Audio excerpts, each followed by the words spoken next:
I'll tell you what the Galactic Council called it in their official record. A humanitarian resettlement. They used that exact phrase.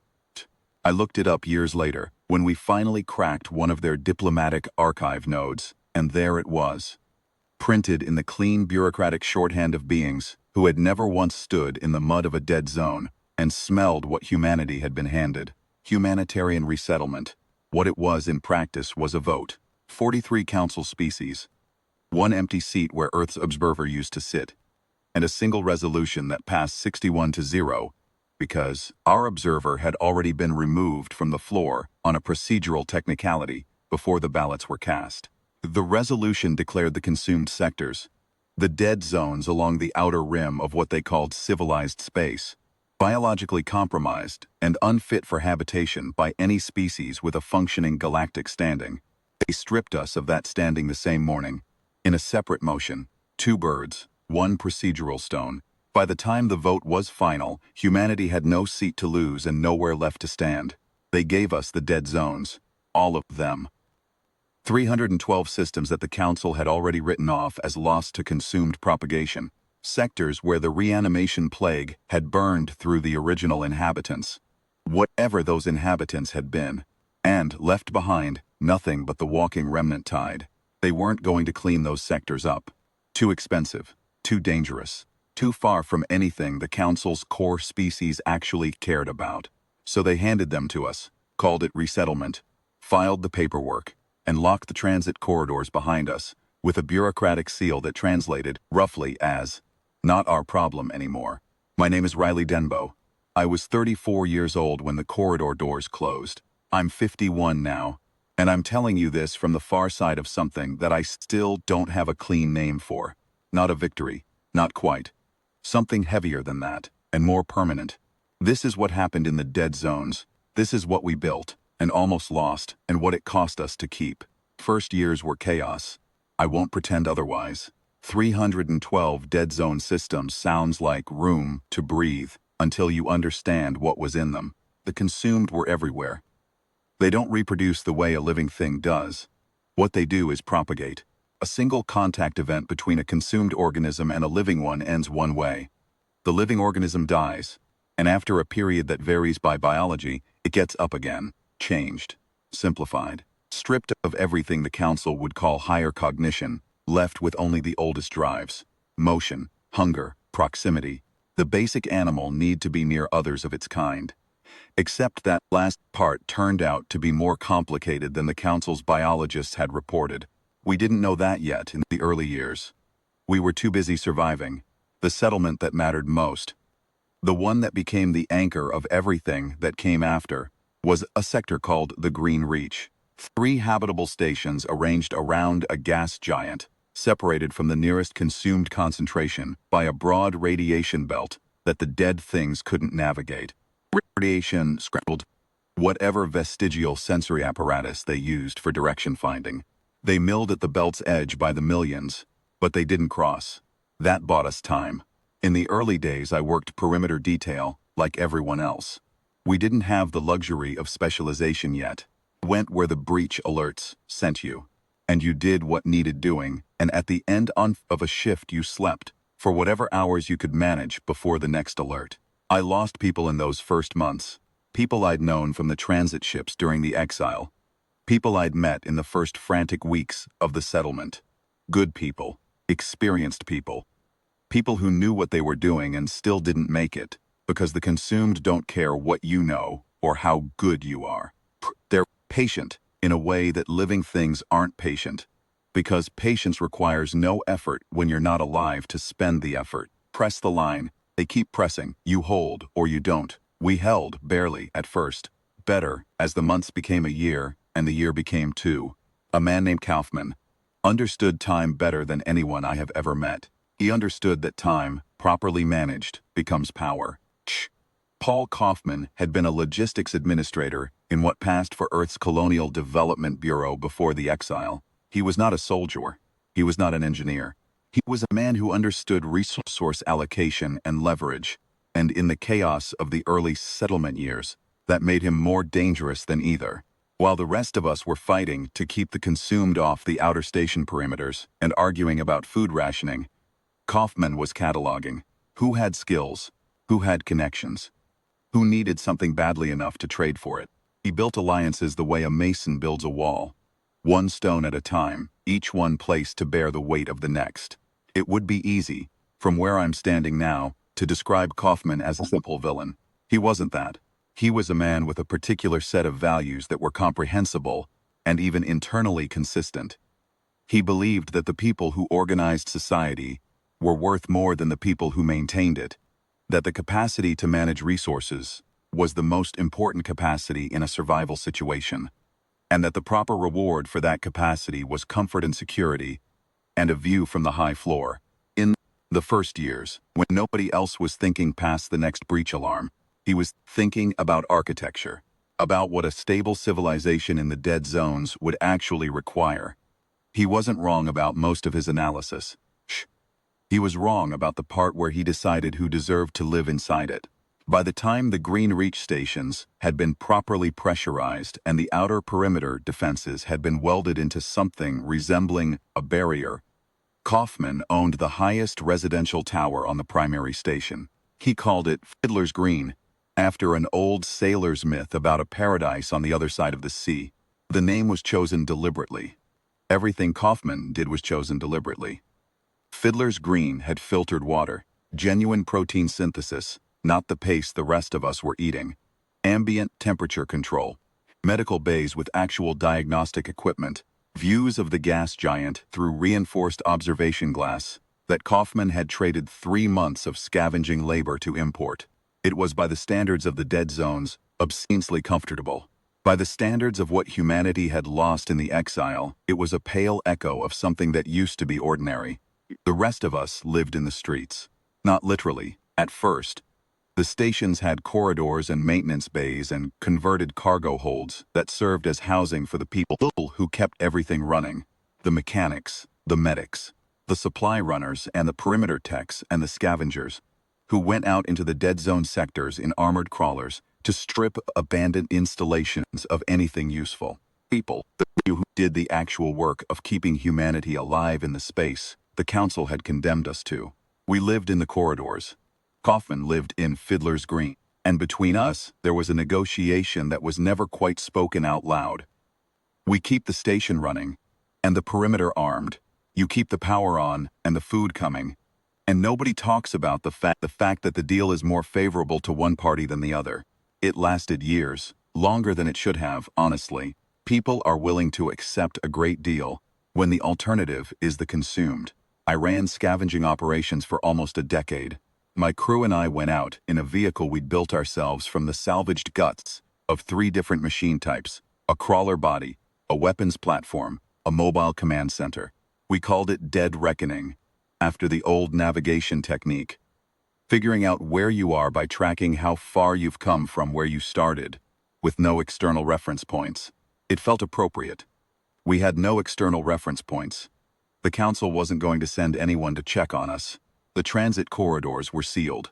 We were navigating blind, by Dead Reckoning, and hoping the math held. Dead Reckoning had armor plating we'd welded on in layers over 4 years of incremental upgrades. It had weapons, projectile arrays, a pair of missile tubes we'd scavenged from a Council military platform that the consumed had already stripped of crew. It had a fireworks system, which sounds absurd until you understand that the consumed were, in those early years, reliably distracted by light and sound above a certain threshold. The fireworks bought us time in the field, time to work, time to load and move. I understood the fireworks better than most of the crew did, in a technical sense. What they were exploiting was the same vestigial sensory wiring that made the consumed track toward heat and sound in the first place. Whatever the plague had left behind, it left behind the stimulus response machinery.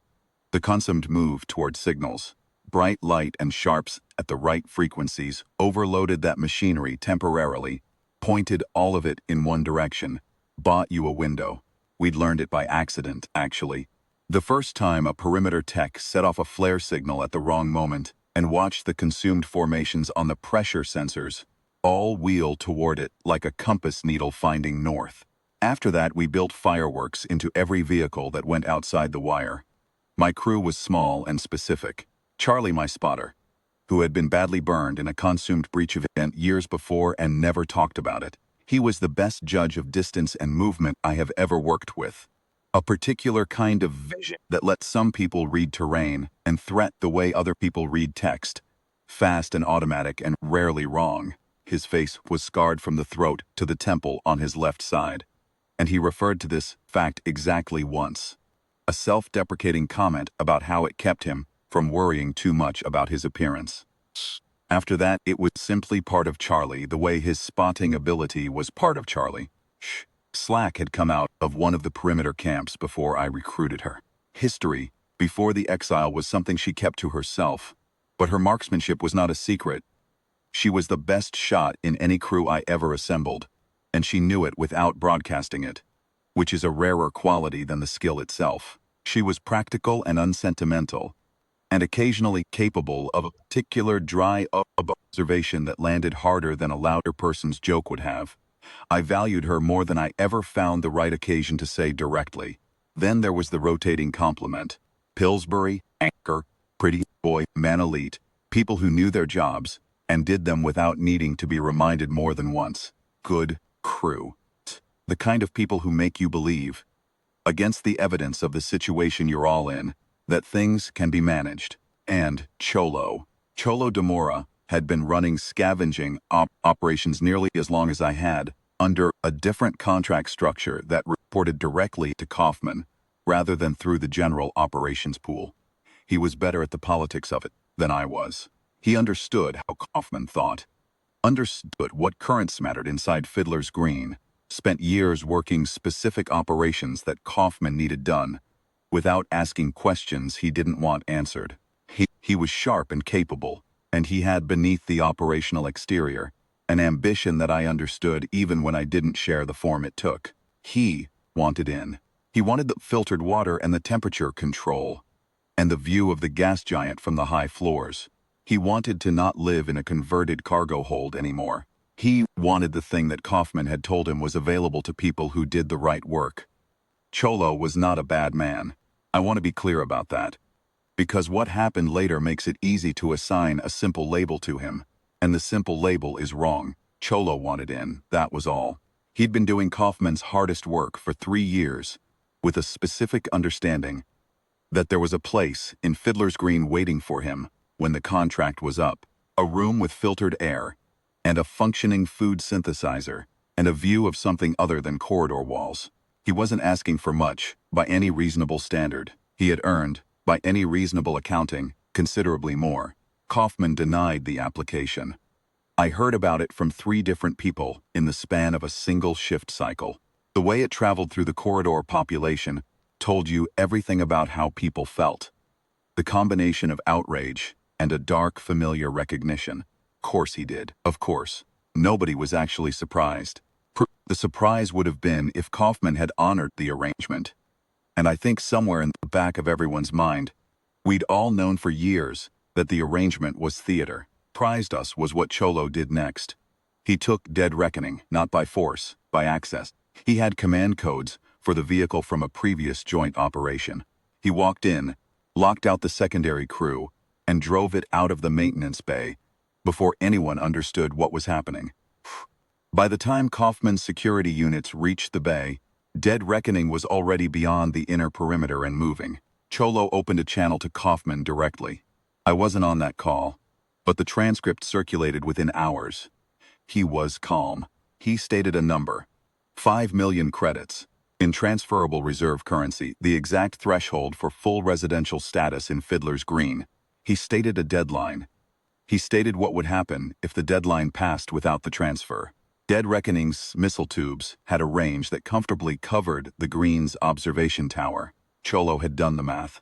He was always good at math. Kaufman called me in within the hour. He wanted Dead Reckoning back. He wanted Cholo neutralized. He framed it as a security operation. A rogue element, a threat to the community, standard language. In exchange, he offered me the impounded crawler that he'd been holding over my head for months, full of the supplies and equipment I needed for a longer-range operation I'd been planning to get north, to a system further up the dead zone corridor, where the consumed density was lower, and the installations were less picked over. He dangled the exit I'd been working toward. I took the deal. I'm not going to dress that up, but I want you to understand what I was thinking as I accepted it. I was thinking about Cholo, whom I'd worked alongside for years and who had been cheated out of something he'd earned. I was thinking about Charlie and Slack and the others whose futures were tied to how this next run went. I was thinking about the corridor population, tens of thousands of people living in converted cargo space, keeping the station alive, keeping Kaufman's tower powered and supplied, working on the unspoken assumption that the arrangement was fair enough to sustain. And I was thinking about what happened if Dead Reckoning fired those missiles into Fiddler's Green, and Kaufman's administration collapsed, and the whole fragile structure of the Green Reach settlement came apart, before we had anything to replace it with. Took the deal. I went after Cholo. I also, while I was out there, started making different plans. We found Cholo where I expected to find him, holding position in a salvage-cleared area beyond the inner perimeter, waiting for Kaufman's response. He didn't fight when we came alongside. I think he'd known, from the moment he opened the channel, how this was likely to end. He and I talked for a long time, longer than either of us had intended. He was right about everything except the method. That's the honest assessment. He had been promised something and it had been taken from him, and every person in the corridor population knew it because most of them were living the same lie in miniature. The promise that, if they worked hard enough and kept their heads down and contributed, the arrangement would eventually treat them fairly. Cholo had pushed that promise to its stated conclusion and found, as people always do when they test those kinds of promise against reality, that there was nothing behind it. He talked about his mother at one point. The family he'd had before the exile, the one the corridor life had scattered. He talked about what he'd imagined for himself at the beginning of it. Not grand things, just the ordinary things that the exile had stripped away. A room that was his, a table that was his, the ability to close a door and know that what was behind it was stable and safe and his. Didn't have anything useful to offer him in response to that. Everything he was describing was reasonable. Everything he'd wanted was reasonable. The fact that the situation had become unreasonable was not his fault, and it was not mine, and saying that didn't help either of us. I gave him what I could. I released his crew, gave them weapons and a vehicle, let them go. Cholo, by then already showing the first signs of a consumed contact event he hadn't told anyone about. A bite he'd taken from a perimeter breach he'd walked into in the early hours of the standoff. Cholo made his own choice. He knew what was coming. He said he'd always wanted to know how the other side lived. He said it, with something close to a smile, which was more composure than I could have managed in his position. I didn't stop him. Took Dead Reckoning and turned it around, and that was when the station alerts started coming in, and I understood that the crisis I'd been managing was not the actual crisis. The patriarch had crossed the belt. We had known, in the abstract, that the consumed were changing. Anyone who spent real time in the field knew it. Even if the official reports from Kaufman's Science Bureau filed it under anomalous behavior and low priority, consumed we'd encountered in the early years were directionless. They moved toward sound and heat and biological proximity. But they didn't coordinate. They didn't solve problems. They didn't remember in any meaningful sense who or what they had been. I had begun to suspect differently about 2 years before the breach. It started with small things. Assumed formations that held position near salvage sites for longer than their usual drift patterns suggested. Tool use. Rudimentary, almost accidental seefing at first, then more deliberate. A butcher-type organism in the field that still swung its cleaver with something close to intention. A mechanic type that had been observed on 3 separate run reports that nobody had thought to compare. Manipulating equipment at its former work site, achieving anything coherent with it. But trying. The trying was what worried me. I raised it with Kaufman's Science Bureau once. The conversation lasted about 8 minutes and ended with a polite administrative note about maintaining proper reporting categories and not introducing hypothetical threat assessments. that hadn't been formally validated. I raised it with my crew instead. Charlie, who noticed everything and said little, told me he'd been watching the same pattern for 6 months. Slack told me she'd started treating every consumed contact in the field as a potential coordinated event, rather than an isolated drift encounter, and that her casualty rate on runs had dropped as a result. We adjusted our field tactics and didn't tell anyone official about it, because official channels had made their position on the matter clear. The Patriarch was a large consumed organism, clearly from a species with significant physical mass, found in mechanics' work clothes from whatever installation had been his last living posting. He was not the first consumed to show anomalous behavior. He was the first to show organized behavior at a population scale. He had figured out that the radiation belt could be navigated if you went deep enough below the station's plane of orbit, where the belt's density thinned. He'd led the horde there. Hundreds of thousands of consumed, moving with a patience and coordination that should not have been biologically possible.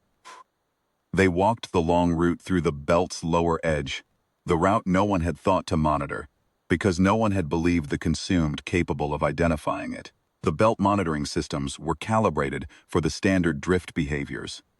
The milling, the slow pressure against the near edge, the patterns that had been consistent for years, and that we had therefore assumed would remain consistent. That assumption cost us. By the time the alarms reached me, they were inside the outer perimeter. I was still in the field, still running the last leg of the Cholo operation, with the station 3 hours of transit time away. Dead reckoning as hard as the drives would run, and called ahead to the defense coordinator, a woman named Torres, who had been running perimeter ops since the second year of the settlement, and who I trusted more than I trusted most people, and told her what she was dealing with. She already knew. She was already working it. What happened in the next several hours is the part I find hardest to lay out clearly, because it was happening in multiple places at once, and I was only in one of them. I'll tell you what I saw, and I'll tell you what I pieced together later. Kaufman, when the breach alarm sounded, did not go to the emergency command center. He went to the financial vault below Fiddler's Green and started moving his personal reserves into portable storage. He killed one of his own council members, a man named Sutherland, who had apparently tried to stop him or confront him, or simply been in the wrong place at the wrong moment, and loaded a private transport. His intent was to run. He had a plan for running that he had clearly maintained in parallel with everything else, the way certain kinds of men always maintain a private exit regardless of what their public obligations are. He didn't make it. The corridor population didn't run. That's the thing I want you to hold on to. The tens of thousands of people living in the converted cargo holds, and the maintenance bays and the lower station levels. The mechanics and the medics and the supply runners. The people who had been told for years that Fiddler's Green was what they were working toward. The people who had watched Cholo get thrown out for asking. Those people did not panic and collapse when the breach alarm sounded. They organized, informally, imperfectly, with the kind of practical intelligence that comes from years of living close to a threat and developing a real relationship with what survival actually requires. They sealed the residential corridors they could seal. They armed themselves from the weapons caches that every experienced corridor inhabitant knew about, even though officially they weren't supposed to know about them. They formed blocking positions at junction points that the consumed would have to pass through to reach the population centers. They used the fireworks systems that Dead Reckoning had pioneered and that dozens of other vehicles and perimeter installations had copied and built into their own setups in the years since. The light and sound systems that bought time. They knew how to use them because the knowledge had spread through the corridor population, the way practical knowledge always spreads through communities that depend on it. Person to person, shift briefing to shift briefing, the slow accumulation of technique that happens when survival is a collective project. They held, imperfectly, at enormous cost, but they held long enough for us to arrive. I brought Dead Reckoning back through the outer perimeter, with everything we had firing. The missile tubes cleared the transit corridors in front of us, Projectile arrays worked the consumed formations at close range. Charlie spotting from the upper hatch, calling targets with the flat calm he always maintained under fire. A quality I had always found both reassuring and faintly unnerving, because the calm was genuine rather than performed, which raised questions about what a person had to have experienced to arrive at it. Slack, working a secondary weapons position with the same cold precision she brought to everything. We were not enough to stop it. I want to be clear about that too, because the story of what happened tends, over time, to become cleaner than it was. Dead Reckoning was one vehicle. The consumed numbered in the hundreds of thousands. We punched corridors through them. We bought time. We extracted population groups that had been cut off from the larger defensive concentrations and brought them back to more defensible positions. We did not, in any meaningful sense, defeat the Patriarch's horde. What we did was change the terms. The Patriarch, and I only understood this fully when I reviewed the sensor logs afterward, was not trying to destroy the station. He was moving toward Fiddler's Green specifically. Whatever the consumed retain of their previous existence, whatever the stripped-down biological memory of the thing that drives them, the Patriarch was moving toward the most prominent and resource-rich structure in the settlement, forward, toward the tower. He had been there before, or near it. The sensor record showed his drift patterns from the previous months, looping in the direction of the Green Reach primary station with a consistency that, seen in retrospect, looked nothing like drift and everything like intention. He found Kaufman. In the end, in the loading bay of the transport, Kaufman had been trying to flee in. Cholo was already there. I don't know how Cholo navigated the breach in the state he was in. By the time he reached Kaufman, he had already begun the transition, already lost most of what had made him Cholo de Mora. But he was there. The Patriarch used a salvage propulsion unit from the bay's equipment stocks. The capacity for tool use. The memory of being a being who worked with his hands, who understood what the objects around him were for. Kaufman didn't escape. When it was over, and over is a relative term, because the consumed don't stop on their own, and it took 3 more days of defensive operations before the perimeter was re-established at a defensible line. We counted the people we had left. The number was smaller than it had been before the breach. That accounting is one I carry with me, and I don't expect to put it down. The specific names behind the number are their own weight, separate from the aggregate. But it was a number. There were people left. The corridor population had survived. And Shed's Green sat at the center of the settlement's social arrangement like a stone in a river, shaping everything around it, was empty. What happened next in the weeks immediately following the breach is not the part of this story that gets told often. The dramatic part, the breach, the horde, Dead Reckoning running fire through the corridors, the fall of Fiddler's Green. That part is the story people recount. The part that came after is harder to make dramatic because it was just work. We moved people into Fiddler's Green, not just the families of the dead and the displaced from the lower corridors, though that was part of it. Everyone. The Green was now the most structurally sound residential space on the primary station, and the people who had been kept out of it by Kaufman's ledger sheet social engineering were the people who were best equipped to maintain and run it, because they were the people who had been keeping everything else running for years.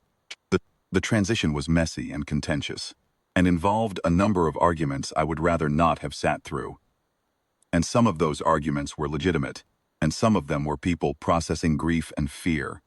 Through a vehicle that felt manageable, we got through them. I stayed longer than I'd planned to, longer than I wanted to, if I'm honest. There was nobody else with the particular combination of experience, and, I suppose, stubborn unwillingness to stop. To just take the exit and leave the problem to whoever was still standing. I had been planning to go north for years. The impounded crawler that Kaufman had promised me was sitting in the maintenance bay with everything I needed in it, and I had made a version of this plan in my head so many times over so many years that I could sketch the route from memory. I stayed. Some of what I'm about to tell you happened while I was still there. Some of it I learned later, when communications between the Green Reach settlement and the northern outposts we eventually established began to reach back. Council didn't send anyone to check on us after the breach. Of course they didn't. We were in the dead zones. We were the problem they had resolved. Their transit corridor seals held. Their records showed a successful humanitarian resettlement. And as far as their administrative apparatus was concerned, humanity was where it was supposed to be. The consumed breach had occurred inside the dead zones, which were inside the seal, which meant it was categorically an internal matter and not a council concern. I sometimes wonder if anyone in the council's administrative apparatus ever looked at the reports from the border monitoring stations. The ones that tracked consumed population movements and propagation patterns along the dead zone perimeter, and noticed what was happening to those numbers over the years following the exile. The consumed density along the border had declined, measurably, consistently, in a pattern that corresponded almost exactly to the human settlement and scavenging activity within the dead zones. We were reducing the consumed population year by year through simple survival activity, not through any designed remediation program, just through the accumulated effect of people fighting back every day because they had to. If anyone at the council level noticed, they didn't send a message. The northern systems, when we finally reached them, were less consumed dense than our projections had suggested. The Patriarch's migration toward the Green Reach had drawn a significant portion of the horde out of the northern sectors, a population movement that had left large stretches of those systems functionally clear, or clear enough to work in. We established outposts. The outposts grew. People from the Green Reach followed, because there was something in the corridor population that the exile had built into us over 2 generations. The drive to keep moving north, to keep looking for the edge of what we'd been handed, and finding that there was more past it. The council's transit seals, it turned out, had not accounted for a corridor that ran along the inner edge of the dead zone belt, a passage that the consumed couldn't navigate because of its particular radiation signature, but that dead reckoning's shielding, built from materials we'd found in the dead zones themselves, could handle without significant crew exposure. We found it during a long-range survey operation 3 years after the breach, when I was finally running the northern push I'd been planning since, before Cholo took the vehicle and everything changed. On the other side of that corridor was a council border station, lightly staffed, not expecting visitors from the dead zone side.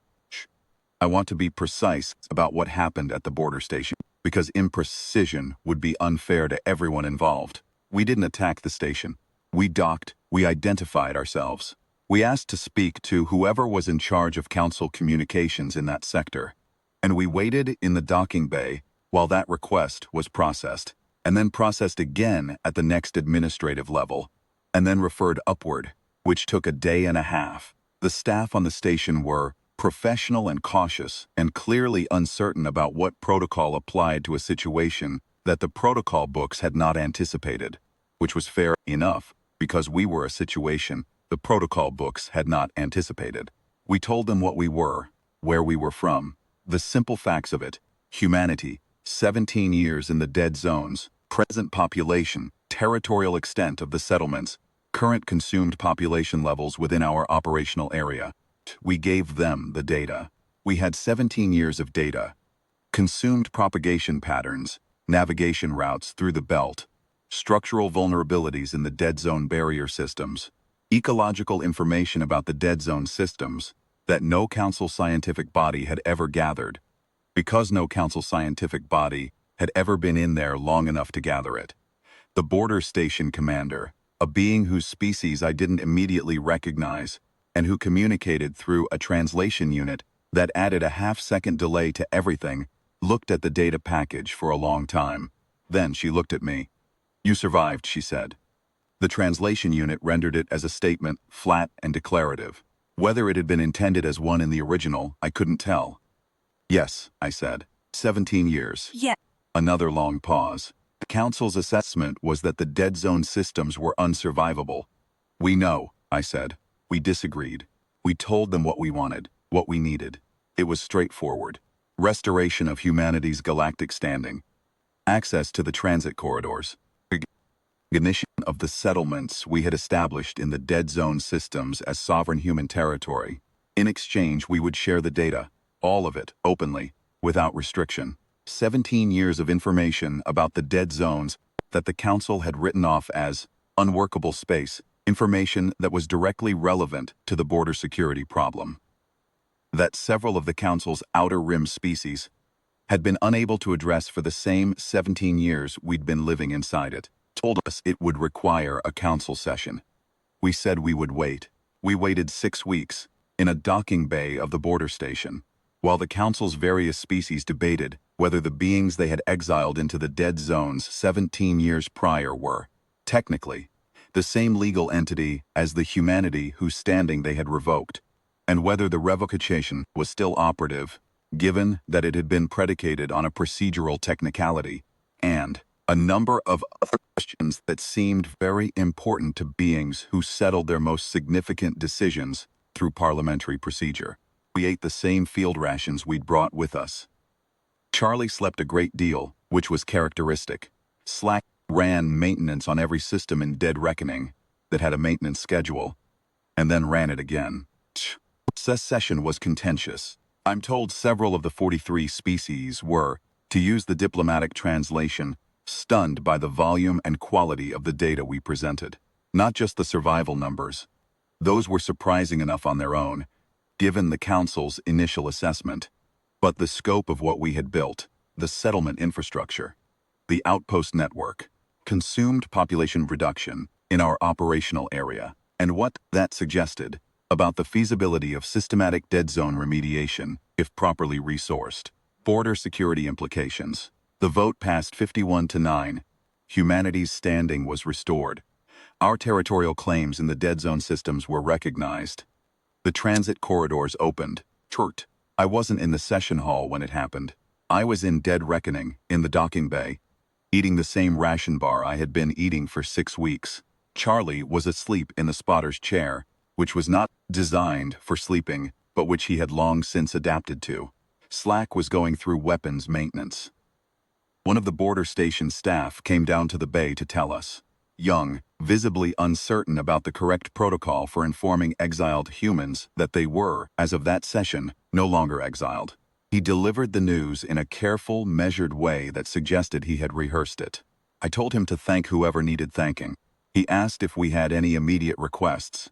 Said we needed a proper supply run, food, fuel, medical provisions. I gave him the list. He looked at the length of it and said he would see what he could do. Charlie woke up while the staff member was still in the bay. He took in the situation with the particular alertness he always had coming out of sleep. Some people take time to orient. Charlie never did.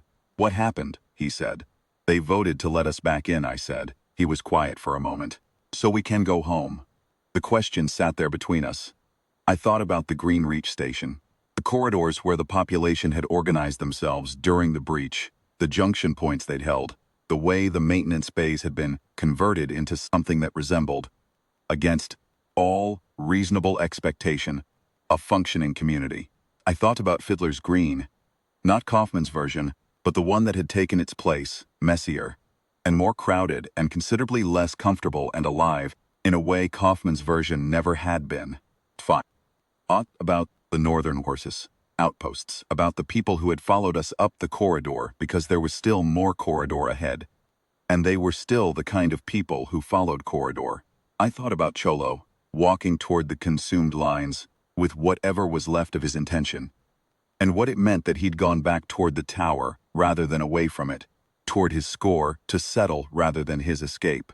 We are home, I said. Charlie looked at me for a moment, with the expression he had when he was deciding whether a statement needed a response. He decided it didn't. He nodded once and went back to sleep. There is a particular kind of freedom that comes from surviving something that was designed to kill you. Not by good luck or outside intervention, but by working the problem every day until the problem ran out of options before you did. It's not a comfortable feeling. It doesn't sit the way triumph is supposed to sit. It's heavier and quieter, and it comes with an accounting that never quite closes. The consumed are still out there. The Patriarch's horde was disrupted by the breach and the defensive operations that followed. But disrupted is not destroyed, and the consumed don't stop. The dead zones are still there. The Council's recognition of our territorial claims doesn't make those systems safe. It makes them ours, which is a different, and in some ways more demanding thing. You're responsible for what's yours. You can't hand it back and let someone else file the paperwork. We had 2 generations of people who knew how to live in those systems, who knew the consumed, who understood what the dead zones demanded, and what they could give back. That knowledge was the thing the exile had produced that the Council had not anticipated, and still, I think, does not fully understand. They gave us the worst space they had, the space they'd written off, and we'd learned it the way you can only learn something that you have no choice but to learn. We learned it into our bones, into the way we built things and maintained them and thought about threat, into the instincts of a generation of children who had never known anything else, and who looked at the dead zones the way their parents had once looked at ordinary space, as the place where they lived and worked and where things were possible. I went north eventually, dead reckoning, and a small crew, and spent 2 years working the furthest outpost systems, helping establish the next ring of settlements. It was the work I'd always been better suited for than administration. The long runs, the dead reckoning, figuring out where you are from how far you've come, with no fixed reference and no guarantee the math holds until it does.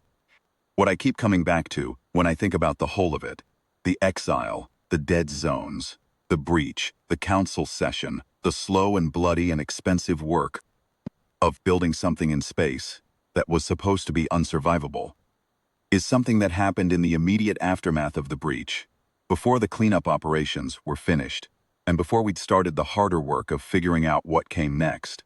I was in one of the lower maintenance bays, doing damage assessment, and I came across a group of corridor residents, mechanics, a couple of medics, one of the supply runners I recognized from a dozen field operations, who had set up a rough common area in a space that had been a storage room 12 hours earlier. They had a heat source running, food, which they had clearly organized and rationed, with the kind of quiet, practical efficiency that people develop when they've been managing scarcity for long enough that it becomes a skill rather than a crisis. They invited me to sit down. I sat. We ate together. One of the mechanics, an older man who had been at the Green Reach since the first years, who had been among the people building the outer perimeter when I arrived, and who would, I learned later, have a grandchild born in one of the northern outpost systems, asked me if I thought the consumed would come back. I told him I thought they would. I told him I thought we'd be better prepared for it. He thought about that for a moment. He had the look of someone who has spent a very long time developing a realistic relationship with bad odds. Not peace with them, exactly, but a working familiarity. The look of a man who has stopped being surprised by difficulty and started being interested in it. That's probably the best we can hope for, he said. Probably, I agreed. He nodded. He refilled my cup. Outside, through the station hull, the gas giant turned in its slow orbit, indifferent and enormous, the same color it had been when Kaufman first put the observation glass in the tower above us and started calling it Fiddler's Green. Everything else had changed. The planet hadn't. We sat there for a while, in the reclaimed storage room, with the corridor humming around us and the work still waiting to be done. That's how I remember it. That's what it felt like, at the bottom of it, after everything. Not the council session, not the missiles and the breach and the long accounting of the dead. Just that, the cup refilled, the planet turning. People who had survived something together, sitting in the space they'd made livable, planning to make it more livable tomorrow. That's what we built in the dead zones they abandoned. That's what they voted away and couldn't keep. I want to go back to the breach itself, because the clean summary I gave you above does a disservice to the people who held those junction points. History has a way of compressing the hours into the outcome, and the outcome makes it sound more controlled than it was. Torres had 412 able-bodied defenders when the consumed crossed the belt perimeter. Against a consumed force of that scale, 412 is not a defensive line. It's a delaying action, and the difference matters, because a delaying action is a thing you build around sacrificial positions. Someone has to hold a junction, knowing they won't hold it forever. Someone has to be the time that other people use. The mechanics held Junction 7 for 6 hours, with improvised barricades and 2 fireworks emitters cannibalized from a salvage crawler. 6 hours. The junction was 12 meters wide and the consumed pressed it continuously.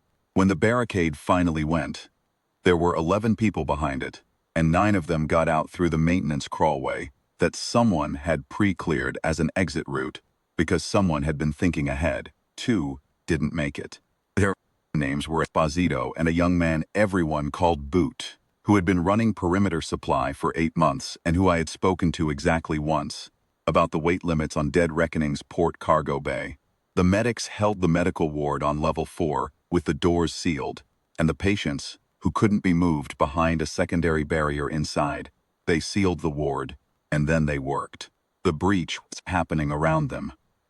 The consumed were in the station, in the corridors outside the ward, pressing the sealed doors, and the medics were treating the injured from the junction positions that were already falling. That's what I mean when I say the corridor population organized. They didn't just fight. They kept the functions running that needed to keep running simultaneously, under conditions that would have justified stopping all of them. I got Dead Reckoning to the primary transit hub. 12 minutes after the outer perimeter fell at Junction 3, Charlie had been calling the sensor picture to me for the last hour of the run. The consumed distribution pattern, the junction positions still holding, the ones that had gone quiet. The ones that had gone quiet told their own story, and we didn't discuss it. We came in through the freight approach, which gave us a longer corridor to work with. The missile tubes had limited utility in enclosed station spaces. Too much backblast risk in a narrow corridor. Too much potential for structural damage to the hull sections we needed intact. We worked with the projectile arrays, close range, and the fireworks mixer when we needed to create separation between a consumed concentration and a population group we were extracting. There's a specific technique for extraction under consumed pressure that we developed over years of field operations. You create a sound and light event at the far end of the corridor, point the fireworks emitters behind you, away from the population group you're pulling out, and the consumed orientation snaps toward it, buys you a window, and you move the people through the window quickly and quietly, because sound draws them back. You do it twice, maybe 3 times a single extraction sequence. After 3 events, the effect degrades. The consumed acclimate, the stimulation threshold rises, the window closes faster. You have to be out before you need a 4th. We ran 14 extraction sequences in the first 4 hours. I know the number because Anchor was counting the way he counted everything. Not obsessively, just professionally, the habit of a man who believed that accurate records were the foundation of any subsequent decision-making. Teen sequences. Not all of them succeeded in full. A few ended with the window closing before everyone was through. A few ended with the consumed, reorienting faster than the emitters could compensate. We extracted the people we extracted, and we couldn't go back for the ones we didn't. That's another number I carry. Alongside the other numbers, Slack was hit during the 8th sequence. Grazed by a consumed that got inside the perimeter of the extraction corridor while we were pulling a group from a maintenance compartment near the hull. The contact was glancing. Not enough for propagation, just enough to open a gash along her left forearm that bled more dramatically than it was serious. Because arms bleed, she wrapped it with a compression bandage from the kit she kept in her vest without breaking stride or acknowledging it beyond a brief evaluation glance at the wound depth. I noticed. I made myself not react visibly, because reaction would have distracted from the work, and distraction during an extraction kills people. After it was over, 3 days later, when the perimeter was re-established and we were doing the damage tallies, I asked her how the arm was. She told me it was fine. She showed me it was fine. I told her I'd noticed during sequence 8, and she said she knew, because she noticed when people noticed things about her, and then we both went back to work because there was work to do. That's the shape of it. That's what 14 extraction sequences and 72 hours of defensive operations looks like, at the level where the individual details live. The northern push is a different story, in tone if not in kind. The corridor that connected the dead zone interior to the Council border station was 240 light hours long, and ran through space that the Council's charts marked as unnavigable debris field, which it was, in the sense that it was full of debris.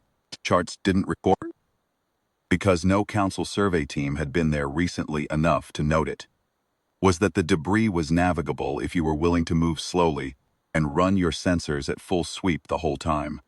We were willing.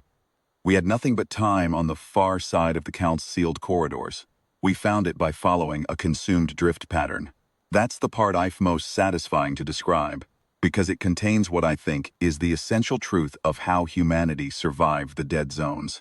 Consumed were drifting along a particular vector at the far northern edge of our operational area. Not randomly, but along a path, the same path repeatedly, in a pattern that made no sense if you assumed the consumed were heading towards something they could sense.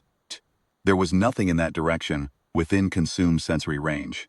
There was a weak radiation gradient that ran along a debris corridor in the direction they were drifting, and when I plotted it and looked at the origin point of the gradient, there was a gap in the debris field that lined up with a corridor the Council charts showed as solid debris. Consumed were following a scent we hadn't known was there. They were telling us where the door was. Shh. I had Charlie run the math 3 times before I committed to sending a vehicle into that corridor. The numbers held each time. Dead Reckoning's shielding, which we'd built up over years from materials salvaged in the dead zones, specifically from a particular type of processing unit found at abandoned installations, whose internal shielding had an unusual composite structure we'd reverse engineered and replicated in layers over the vehicle's hull, handled the corridor's radiation level within acceptable crew exposure limits. Acceptable meaning survivable with reasonable long-term health implications. We'd all accepted worse in the perimeter work we went in. Order was exactly what the calculation said it would be. Navigable, slow 240 light hours of threading Dead Reckoning between debris masses at minimal thrust with the sensors running constant sweep took 11 days. 11 days of that particular kind finds attention that field work demands, the heightened alertness that is not quite adrenaline, but maintains some of its characteristics, the awareness that relaxing fully might mean missing something the size of the vehicle that would end the mission. Charlie spotted the border station's running lights at the far end. He called the distance. I reduced thrust further and opened a communications channel and identified us, in Council standard, with the clearest signal we had. The border station's response was not immediate. There was a pause long enough that I began to consider contingency options. And a voice came back, in heavily accented Council standard that the translation unit rendered into something I could parse, asking us to confirm our origin and classification. I told them we were human, from the dead zones, that we had information they needed, and a proposal they should hear. Another pause, then, "Please hold your current position and do not advance." We held. Dead Reckoning floated at the corridor mouth for 4 hours, while the border station worked through whatever internal process the situation required. Then, the DACA authorization came through, and we went in. The rest of it I've described. The 6 weeks in the docking bay, the Council session, the vote. What I haven't described is the specific moment. Standing in that docking bay, while the border station staff member delivered the result of the session, when I understood for the first time in 17 years that the sealed corridor was open, it didn't feel the way I had imagined it would feel, in the abstract. I had imagined, in whatever small part of my mind had allowed itself to consider the possibility over the years, that it would feel like an ending, like a conclusion. The exile is over. The thing that was done to us has been undone. It didn't feel like that. It felt like one more thing that had happened that changed the operational parameters going forward, and that would require a great deal of work to convert from a fact into a reality. The transit corridor was open on paper. That meant in practice was that we had to go back to the Green Reach and explain it to 50,000 people who had built their entire lives inside the sealed zone and who now had to figure out what they wanted to do about the fact that the seal was gone. Some of them would want to leave. Some of them would want to stay. Some of them had been born in the dead zones and had no concept of the world outside the seal, except as an abstraction. Kit. The children born in the dead zones are the part of this that the Council's resolution had not thought through. There is a generation of human beings who grew up knowing the consumed the way their grandparents knew traffic and weather, as constant background conditions of the world. Things you managed and planned around, and that occasionally killed someone you knew, but that were simply part of what the world was. That generation has a relationship with the dead zones that no human being alive before the exile has. They don't miss what was lost before the exile, because they never had it. What they have is what was built after. I think about them when people ask me whether the exile was something that was overcome, whether the vote in the council session meant we had won, whether the 17 years were a tragedy that ended with a resolution. The honest answer is, I don't know that the exile was a tragedy. It was a crime. A bureaucratic crime, committed by beings who simply decided that their convenience was worth more than humanity's standing, and who suffered essentially no consequences for that decision. That's the part I haven't forgiven and don't intend to. But what grew inside the crime, the settlements, the corridor population, the 2 generations of people who built a civilization in the space that had been meant to be our disposal, the knowledge in their bones about the dead zones that no other species in the council had and that we had because we had no choice. That's not tragedy. That's something else. Something I don't have the right word for. The old mechanics are still in the maintenance bays. Different bays. Now, the northern outposts have maintenance bays. The new settlements further out have them. The same work, the same rhythm of shift and repair, and the slow accumulation of kept running infrastructure. The same practical intelligence working the same problems, with the same refusal to accept that a problem is final. The gas giant turns outside the observation glass of Fiddler's Green. Different people look at it now. The consumed are still out there. We are better prepared. That's the best we can hope for. That's enough.